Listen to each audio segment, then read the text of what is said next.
All right, so a day in the life of Jesse on Fire. Again, I wake up in the morning, first thing I see, Twitter, Conor McGregor has claimed he is the GOAT, the greatest of all time. Right next to Anderson Silva. But him, because he's still active. And I'm like, what the fuck are you talking about, guy? So I put on my Conor McGregor tattoo shirt so that I can shit on that idea on the internet, and everyone knows I am still a massive Conor McGregor fan. He is my favorite fighter. But guess what, pal? When you step into this, now you're in my octagon, bud. This is analyst territory, okay? Who the GOAT is? Okay? In the octagon, that's your world, okay? The GOAT conversation, that's my world. That's the world of the analysts. And as the greatest analyst of all time, the GOAT on the mic, I'm going to weigh in on this one, and I'm going to make some objective points about what Conor said, because he made some very good points. Just none of them even remotely in the stratosphere of him being the greatest of all time. Okay, first of all, how about you focus on booking a fight, dude? How about you book a fight, right? Now, I have always been the one who's been like, okay, get off his back about booking fights, man. He won the double championship. He had to go do the Mayweather thing, or that was obviously going to take a huge chunk of time out of his MMA career, but what, he's not going to do it?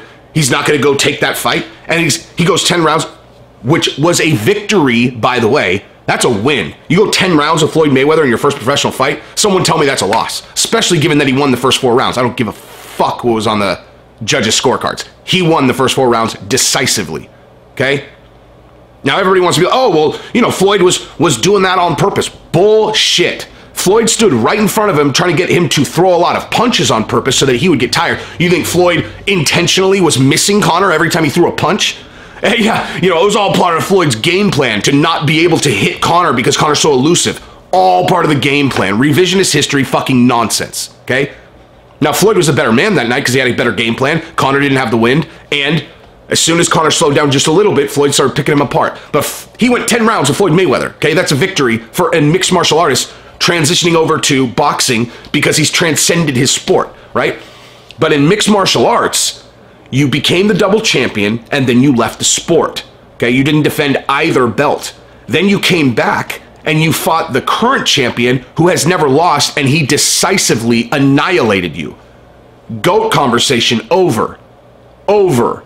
No further conversation needed. Khabib annihilated you. If you come back and you beat Khabib, then you're on your way to that conversation if you do something else incredible like go up to 170 and win that belt, okay? Conor beats Gaethje, Conor beats Khabib, Conor goes to 170 and wins that belt, greatest of all time. 100%, no question. You will have me fight people to the death on that, okay?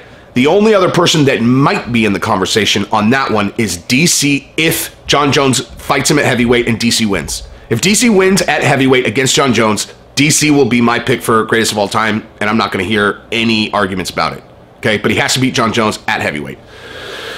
But Conor, if he pulls, and honestly, if Conor pulls those 3 things off, that's going to actually, I mean, right there. But right now, come on, dude.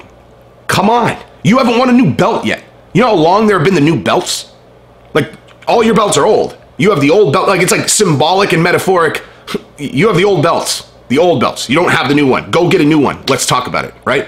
But one thing that he brought up that I was like, that is an excellent point that has much larger implications as it relates to my world over here, analyst world, not what you do. I'm not talking about the fights. I'm never going to argue with Conor about what's going on in the octagon. If he disagrees with me, I'm going to be like, all right, you know, he's right. He's right. Probably knows better than me. But over here on the subjective stuff, nah. I know what's going on because I am the GOAT on the mic. Don't look at subscriber count and go, oh, geez, what's this guy talking about? Fast forward 2 years. Watch that multiplied by 1,000. Then we'll talk about it, okay? Anyway, so one thing that he brought up that I was like, wow, that is incredibly impactful in what I do, is he brought up the number of knockouts that he had, number of finishes, and I was like, wow, you know what? I want to actually lay this part out very simply, okay? You knock a guy out, no question who won. A guy taps out, no question who won. If you beat the guy so badly that it's 30-25 on every scorecard, no question who won, okay? These tight fights where the judges give you a decision and it could have gone either way, that is not the same thing. So you go look at a record and you see this guy, oh, this guy has 14 in a row. Okay, I want you to go through, and any of those wins that fall into that second category of, ooh, that could have gone either way, cross them off. because that's not a win in the category I'm talking about. We're talking about objective victory versus subjective victory, okay? A bunch of judges sitting in a chair, and they go, all right, I think that guy got that round.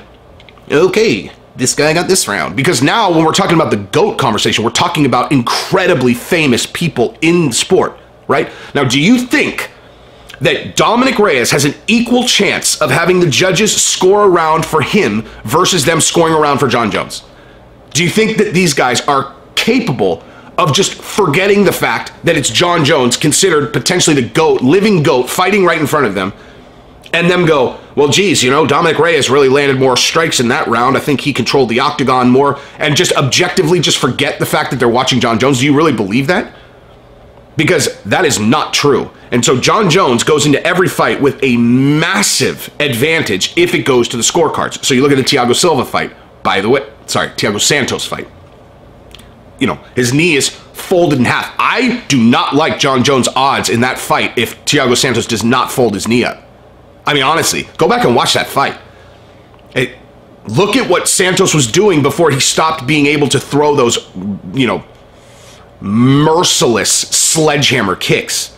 I mean, he was going to win that fight. But nonetheless, Jon Jones has that aura advantage of I'm Jon Jones. The judges are going to give me the thing. So, like, it's not the same thing. So you go back, you look at Conor's record, and you're like, whoa, this dude starched 14 consecutive guys, except for Max Holloway, going into the Nate Diaz fight. And that's the thing. You want to look at Conor, like, I know I've talked about this a bunch, but I'm going to do it again. You look at Conor McGregor's career through the eyes of someone who was like, oh, who's this guy fighting Floyd Mayweather? He lost to Nate Diaz because Mayweather's pointing them that direction. Wow. Okay, and then he loses to Mayweather, which, like I said, was a win, comes back, and then gets smashed by the current champion. Right? Conversation over. You got smashed by the current champion, you're not the GOAT. But look at it through the eyes of a casual person who just found out who he was. You know, he comes back and he starches Cowboy, but then they're like, wait, how many had Cowboy lost? That doesn't mean anything. You're like, yeah, but the ones he lost to Gaethje, Ferguson, and, my goodness. Oh, Conor. I was like, I know there's three of the best. Who was it? But yeah, his three losses were to the top three guys in the division. So, you know, the bottom line is this, though. Do you think that Nate Diaz's win over Conor is the same as Conor's win over Nate? Okay, I'm doing this as objectively as I can because, you know, I'm in a Conor shirt. But do you think those two things are the same thing? You think those two guys are actually equal? Like they're 1-1? Okay, Nate Diaz choked Conor and Conor said, I'm going unconscious. Versus they stood next to the judge, you know, next to the ref, and the judges were like, we think that guy won. And half the crowd was like, boo. Half the crowd was like, yay. Now, both those guys fought there. That was one of the best, if not the best fight of all time, given the circumstances. So, you know, I'm not throwing a rock at either of those guys. I'm just talking about that is the difference between objective victory and subjective victory. Now, I think Conor won that fight, but again, that's a subjective victory. There's nothing decisive about it. Okay? So when you look at Conor's body of work, though, okay, that's one example. But you look at the body of Conor's work, he has a lot of objective victories, man. A lot. And if you look at most other guys, they don't. Not like that. Okay? That's why if he could pull off, you know, I mean, aside from just that he has transcended the sport in a dozen different ways, if he's able to pull off beating Gaethje, beating Khabib, going to 170 and winning that belt, he's a GOAT. He's a GOAT. As a matter of fact, he might even be the GOAT if he just beats Gaethje and beats Khabib. Maybe. Maybe. But the conversation is over if he goes up to 170 and does it there. Period. I mean, just period. Unless DC fights Jon Jones at heavyweight and DC wins. And I want to see that fight so bad, it's unbelievable. That's the GOAT fight. How do people not see it? How do people not fucking see that? It's the GOAT fight. It's the fight for the greatest of all time.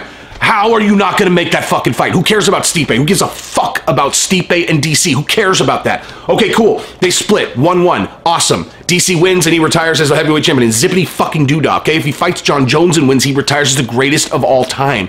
If Jon Jones goes up and beats DC, he's never lost a light heavyweight. He comes up and beats DC at heavyweight. He's the GOAT. It's the fucking GOAT fight. How am I the only one that sees it? Like, I know I joke around.